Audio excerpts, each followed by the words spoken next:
Graça e paz, amados, eleitos, santos do Senhor.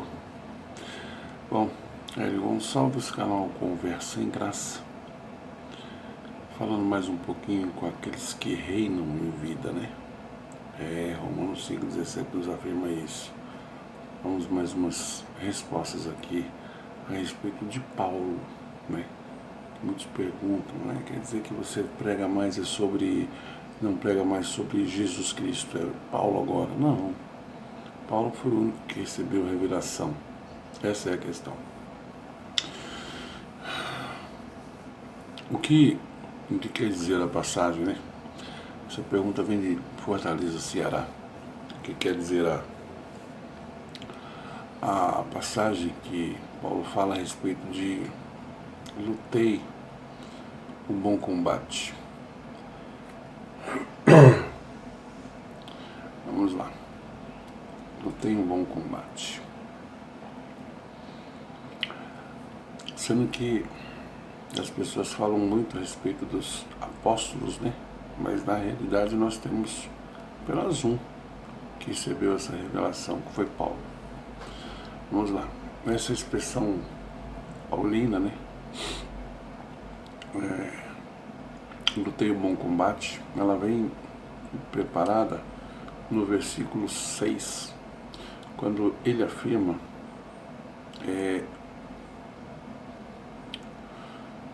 e o tempo de minha morte se aproxima.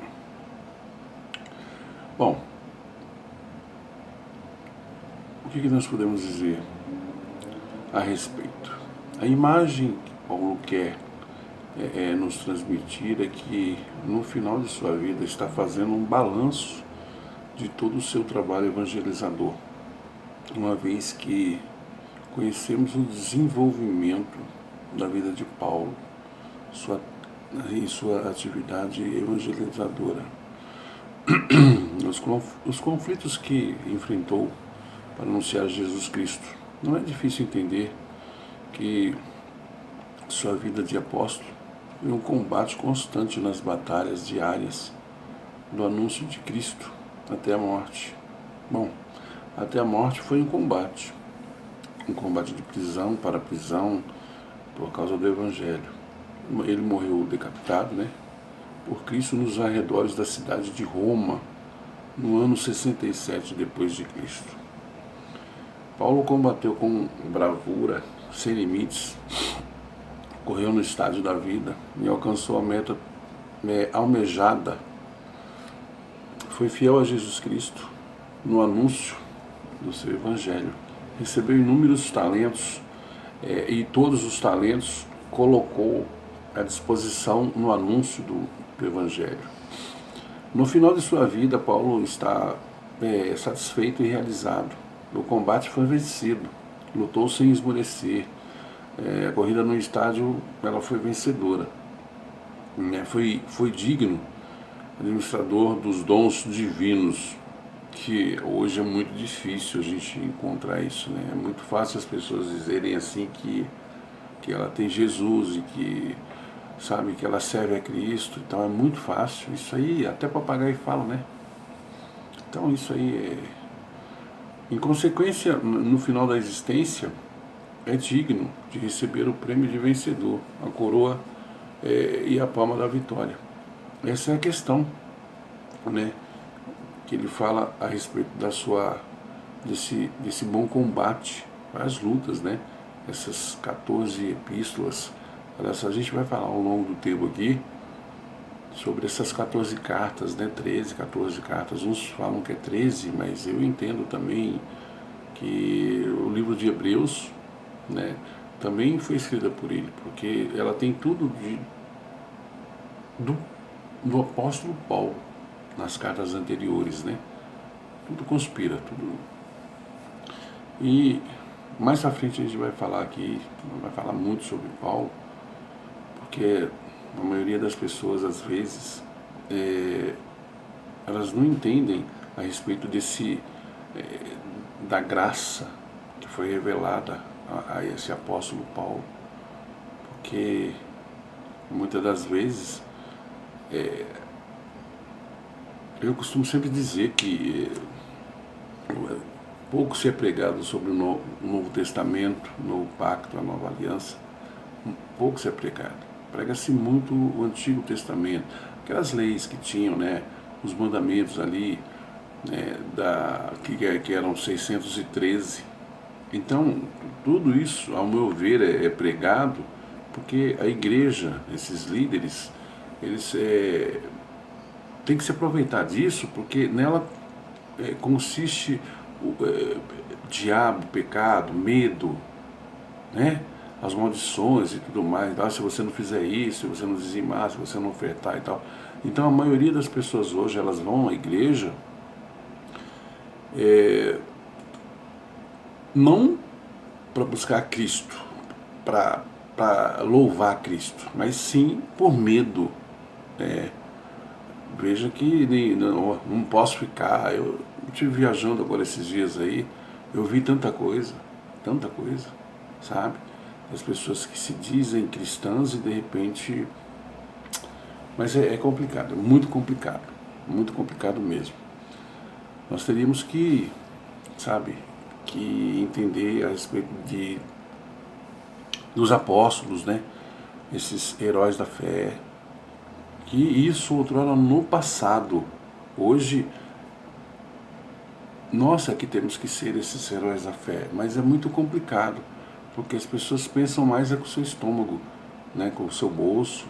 Ninguém, eu costumo dizer também que às vezes as pessoas que vão nessa chamada igreja de paredes aí, CNPJ, quando o pastor está lá no fundo, pode prestar atenção nisso, ele está lá no fundo sentado lá, ou sei lá o que, ele vê você entrando, ele não tá, mais um irmão que não sei o que, assim, não, ele vê um cifrão, mais um dinheirinho que está chegando aí, que vai ter dízimo, oferta, é assim, a maioria é assim.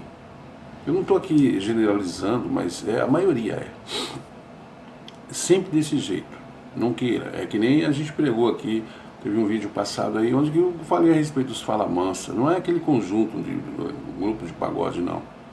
É desses que falam manso mesmo. Bem, sabe?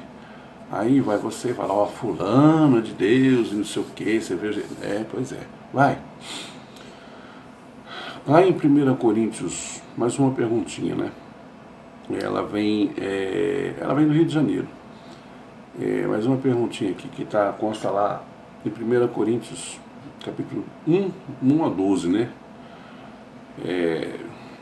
Que diz assim, como que Pedro era conhecido em Corinto, né?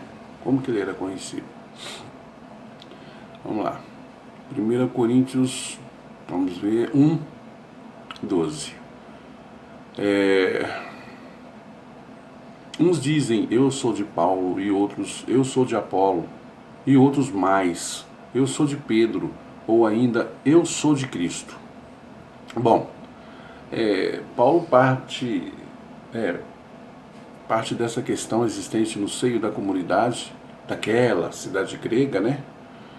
Para sublinhar a cabeça da igreja, que a igreja é Cristo. Que é graças ao beneplácito divino que aquela igreja existe, às autoridades, ou quem quer que seja, colocado diante de uma comunidade. É apenas instrumento desse desejo, desígnio divino, né? Em 1 Coríntios capítulo 1, lá no verso 30 e 31, diz assim, por iniciativa de Deus que vocês existem em Jesus Cristo, o qual se tornou para nós sabedoria que vem de Deus, justiça, santificação e libertação, a fim de que, como diz a Escritura, aquele que se glorie no Senhor. 1 Coríntios capítulo 1, versos 30 e 31. É muito difícil também. Longe de mim ser aqui uma pessoa que está aqui pura e simplesmente para criticar. De jeito e maneira, quem sou eu para fazer isso? Mas é que a maioria das pessoas, cada um serve a Cristo como, quer dizer, tem o Cristo que merece. Porque são vários, né? Porque são muitas igrejas, então são vários Cristos, né? pode, não pode, e veste isso, aquilo outro, então são vários. Mas na realidade eu conheço apenas um, aquele que morreu na cruz por mim, tá certo? Eu conheço esse, ele deu a vida por mim, não esses que por um acaso usam o nome de Cristo para, parece até que ele é empregado, sabe? Coloca-se esse Jesus Cristo, né? Coloca numa lâmpada mágica, né? E vai fazer os seus pedidos. Eu quero, e Cristo é empregado, ele tem que fazer. Bom, vamos falar um pouco de Paulo e Pedro, né, também. Paulo era, diferentemente de Pedro, apóstolo dos gentios. Gentios é a tradução em português do plural latino gentes, que significa pagãos ou não cristãos. Em termos bíblicos, gentios são todos aqueles que não pertencem ao povo de Israel. Por isso que as pessoas costumam dizer que Paulo, apóstolo dos gentios, né? Você é um gentil. Não, mas peraí, você não é judeu. Então, se você é gentil, é uma pessoa que não pertence ao povo de Israel. É simples, simples assim. Você não nasceu como judeu. Se converteram ao judaísmo, são ditos prosélitos. É esse aí. Quando você vai à igreja, nessa CNPJ que eu acabei de falar, você está se tornando um judeu, porque abluções, batismo, subir ao monte, não sei o que e tudo mais, é de judeu. É de judeus. Adorar a Deus não é desse jeito, não. Leia um pouquinho mais que você vai saber o que é adorar. Lendo principalmente Atos dos Apóstolos, é evidente que, embora tenha saído das fronteiras de Israel, levando a mensagem cristã, o primeiro público ao qual Paulo se dirigia era aquele que se reunia nas sinagogas, isto é, judeus, né? Os judeus se espalharam já bem antes de Cristo em toda a região do Mediterrâneo, como testemunha a tradução da Bíblia em grego, a 70, né? Feita para os judeus do Egito, que não conheciam mais o hebraico. Pedro, né? Deduzimos que Pedro era conhecido em Coríntio, isso em resposta, né, a essa pergunta, era conhecido em Coríntio, né? É provável que naquela comunidade havia quem o conhecesse pessoalmente, quem fosse estado educado na fé cristã por ele. As comunidades eram muito ligadas entre si e é provável que os apóstolos fossem figuras bem conhecidas. Veja, por exemplo, a coleta promovida por Paulo junto à comunidade de Corinto, né? Como conta a segunda carta, 8 e 9, capítulos 8 e 9, né? Em favor dos santos de Jerusalém, não é do Brasil, tá certo? Não é dos Estados Unidos. Quando as pessoas falam em 7 igrejas, foi escrito em Apocalipse para 7 igrejas, aquelas igrejas, não, meu Jesus, só a graça. É difícil perceber, notar que pessoas são assim, incautas, né? Elas têm a mente embotada, não tem jeito, tá ali, lê e não entende. Mas está escrito também na Bíblia que, a respeito disso aí. Isaías 45:7 fala muito sobre isso. Que Deus criou essas pessoas também, para que elas não entendam. Quer um exemplo? Lembra quando Moisés foi enviado por Deus para ir até o rei, né, para pedir para que ele soltasse, mas na metade do caminho, quando Moisés estava a caminho, tinham os irmãos, aquela raça toda, mas quando ele estava a caminho, Deus endurecia o coração do rei. Então é da mesma forma que acontece hoje. As pessoas não entendem, elas não querem entender. Mas por quê? Porque foi Deus que permitiu que elas também, mas são salvas, sempre salvas. São de Deus, são abençoadas, mas a criação é a mesma, divina, certo? Mas são pessoas que não querem entender. Meneiam a cabeça quando você fala alguma coisa, até parece que você está escrevendo uma nova Bíblia, né? Vamos lá. Além disso, como conta Lucas, né, em Atos, Pedro é também missionário, pois já no capítulo 10 o encontramos em Cesareia, longe de Jerusalém, pregando o evangelho para um centurião, né, um centurião romano. Esse não era judeu, lógico, né? E depois sabemos que morreu em Roma, como Paulo, mais ou menos no mesmo período, ambos martirizados, né, Paulo e Pedro. Precisamos também sublinhar a proeminência evidente nos evangelhos da figura de Pedro como um dos protagonistas entre os apóstolos. Tendo em mente essas considerações, não é estranho pensar que Paulo fosse bem conhecido pelas primeiras comunidades cristãs fora da Palestina.